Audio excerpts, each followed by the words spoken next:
Saudi আরব থেকে 1 lakh ton crude oil নিয়ে আসা জাহাজ থেকে চলছে খালাসের কাজ। খালাসের পর বন্ধ থাকা ইস্টার্ন রিফাইনারিতে শুরু হবে উৎপাদন।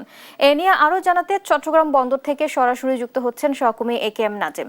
নাজিম, খালাস শেষ হতে আর কত সময় লাগবে এবং কখন চালু হবে ইস্টার্ন রিফাইনারি, কি তথ্য আছে আপনার কাছে জানাবেন?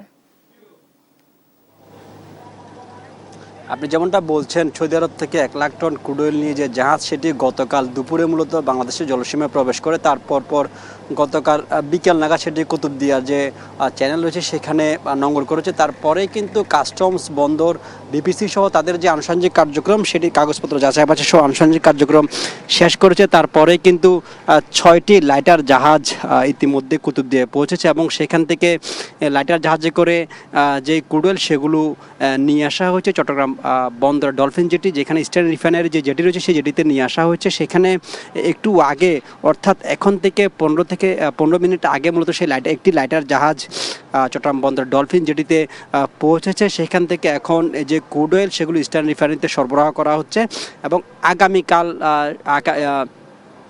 8 মে থেকে ইস্টার্ন রিফাইনারি পুরোদমে উৎপাদনে যাবে। দীর্ঘ যুদ্ধের মধ্যপ্রাচ্যে যুদ্ধের কারণে কিন্তু ক্রুড অয়েল সংকটের কারণে প্রায় 1 মাস বন্ধ থাকার পর 8 মে সকাল থেকে ইস্টার্ন রিফাইনারি পুরোদমে তাদের উৎপাদনে যাবে বলে বিপিসির পক্ষ থেকে জানানো হয়েছে।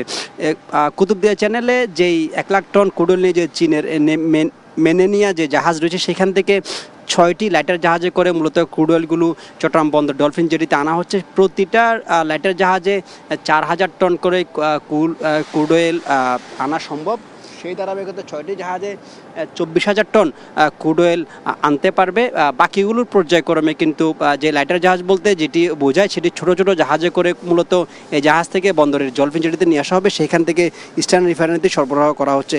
একটু আগে যে লাইটার জাহাজটি বন্দরের ডলফিন জেটিতে এসেছে সেখান থেকে ইতিমধ্যে যেটি বিবিসির পক্ষ থেকে বলা হয়েছে, তাদের যে ইস্টার্ন রিফাইনারির যে জেটি সেখান থেকে পাইপলাইনের মাধ্যমে ইস্টার্ন রিফাইনারিতে সরবরাহ করা হচ্ছে এবং এই ডলফিন জেটিতে যে জাহাজ আছে সেগুলোকে নিরাপত্তায় কিন্তু আমরা দেখেছি সকাল থেকে কোস্টগার্ডের অনেকগুলো জাহাজ টহল দিচ্ছেন এবং এই ক্রুড অয়েল আনা নেওয়া সহ সাগরের আনুষঙ্গিক কার্যক্রম বা নিরাপত্তা বিষয়ে, যেহেতু হরমুজ প্রণালী বন্ধ হওয়ার পরে বাংলাদেশের তেলের সংকট দেখা দেয়, তারপরেই যে চট্টগ্রাম বন্দরের বহির্নোঙর এবং আউটার র্যাঙ্কে যেসব তেলবাহী জাহাজ আসছে সেগুলোর নিরাপত্তায় কিন্তু নৌবাহিনীর পাশাপাশি কোস্টগার্ডের আলাদা নজরদারি রয়েছে। আমরা এখন বলতে গেলে বন্দরের একটি মোহনায় সাগরে রয়েছে একটি জাহাজে, সেখান থেকে দেখানোর চেষ্টা করছি যে লাইটার জাহাজগুলোতে করে ক্রুড অয়েল নিয়ে আসা হয়েছে। সেই 6টি ক্রুড অয়েলের মধ্যে লাইটার জাহাজের মধ্যে একটি চলে এসেছে, বাকি 5টি আসার পথে। প্রতিটি লাইটার জাহাজে 4000 টন করে ক্রুড অয়েল আনা সম্ভব বলে বিবিসির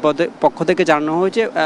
সেই হিসেবে বলা যায় 6টি জাহাজে 24,000 টন ক্রুড অয়েল নিয়ে আসা হবে ইস্টার্ন রিফাইনারিতে। সেই ধারাবাহিকতায় কিন্তু আগামী 8 মে ইস্টার্ন রিফাইনারি চালু হবে, যেখান থেকে মূলত প্রায় 8 থেকে 9 ধরনের জ্বালানি উৎপাদন করা হয়। ক্রুড অয়েল থেকে পেট্রোল, অকটেন, ডিজেল, কেরোসিন সহ অন্যান্য জ্বালানিও কিন্তু এই ইস্টার্ন রিফাইনারি থেকে উৎপাদন করা হয়। যদি একটি পরিসংখ্যান দিয়ে রাখি, ইস্টার্ন রিফাইনারি জন্মের পর থেকে কিন্তু এই প্রথম তেল সংকটের কারণে কিন্তু বন্ধ হয়ে যায়। পরেই কিন্তু 1 মাস বন্ধ থাকার পর বিএসসি বাংলাদেশ শিপিং কর্পোরেশনের সহযোগিতায় এবং বিপিসির ব্যবস্থাপনায় যে তেল ক্রুড অয়েল আনা হয়েছে সেটি দিয়ে কিন্তু 8 মে থেকে এই ইস্টার্ন রিফাইনারি চালু হবে এবং আগামী 22 থেকে 23 মে আরও কয়েকটি ক্রুড অয়েলবাহী জাহাজ আসার কথা রয়েছে। সেই ধারাবাহিকতায় বলা যায় বিবিসি যেটা বলছে, যেহেতু এই 1 লাখ টন ক্রুড অয়েলের পাশাপাশি 22 থেকে 23 মে আরও যে কয়েকটি ক্রুড অয়েলবাহী জাহাজ আসবে সেগুলো দিয়ে ইস্টার্ন রিফাইনারি আসলে আপাতত বন্ধ হওয়ার কোনো সংখ্যা নেই। যদি বড় কোনো বিপর্যয় বা সংকট দেখা না দেয় তাহলে ইস্টার্ন রিফাইনারি আগামী বন্ধ হবে না। এই ছিল আমার কাছে সর্বশেষ।